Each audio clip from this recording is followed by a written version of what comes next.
Pada kesempatan kali ini kita akan membahas perjalanan karir salah satu Pati TNI yang sempat cemerlang namun kini beliau tidak memegang tongkat komando. Menariknya Pati tersebut sudah meraih pangkat bintang 3 dan juga lulusan terbaik di angkatannya semasa pendidikan di Akademi Militer. Lalu siapakah beliau dan bagaimana sepak terjangnya? Mari simak ulasannya berikut ini. Tepat sebelum pelantikan Presiden Prabowo sebagai Presiden, Panglima TNI Jenderal Agus Subianto merotasi dan mutasi sebanyak 63 jabatan strategis di lingkungan TNI.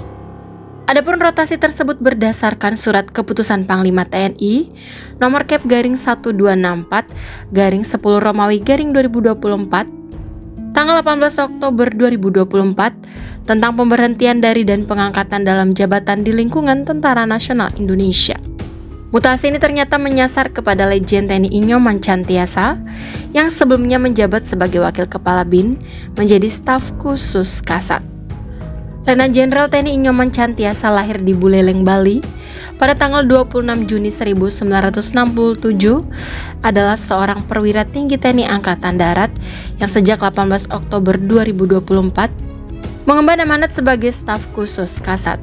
Beliau merupakan lulusan terbaik peraih Bintang Adi Makayasa Akmil tahun 1990 dan juga merupakan siswa dengan karya tulis terbaik di Krek 41 Sesko TNI TA 2014. Bahkan saat menjadi taruna, Pak Cantiasa menjabat sebagai Komandan Resimen Korps Taruna atau Danmen Korpstar yang membawahi seluruh taruna di Akademi Militer pada saat itu.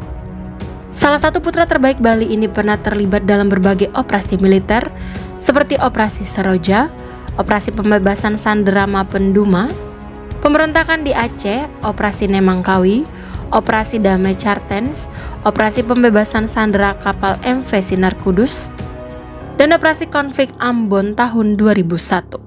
Sepanjang karirnya di militer, sebagian besar pengabdiannya dihabiskan di Kesatuan Baret Merah Kopassus. Saat beliau masih berpangkat Letnan 1 Infanteri dan menjabat sebagai Wakil Komandan Subtim Detasemen 81, kala itu beliau turut mendapatkan tugas membebaskan sandera di Papua yang dulu bernama Irian Jaya. Kemudian Nyoman Cantiasa promosi sebagai Dan Unit Den 81 Gultor Kopassus dan Subtim 2 Den 81 Gultor Kopassus dan Tim Den 81 Gultor Kopassus. Dan di bidang intelijen, beliau pernah menjabat sebagai Dantim Intel Grup 3 Sandi Yuda Kopassus dan Wasintel Danjen Kopassus. Tak sampai di situ, saat berpangkat kolonel, ia dipercaya menjadi Dansat 81 Kopassus hingga Danpusdik Pasus Kopassus. Puncak karirnya di Kopassus saat ditunjuk menjadi Danjen Kopassus di tahun 2019. Sesudah itu beliau promosi lagi menjadi Komandan Teritorial sebagai Pangdam 18 Kasuari di tahun 2020. 2 tahun menjadi Pangdam, karirnya semakin cemerlang setelah promosi sebagai Pangkogap Ilhan 3 sekaligus naik bintang 3 baginya. Usai dari Pangkogap Ilhan, Legend Nyoman kemudian ditarik sebagai Korsahli Kasat, selanjutnya sebagai Wakil Kepala BIN, dan kemudian dimutasi sebagai staf khusus Kasat di akhir pemerintahan Presiden Jokowi.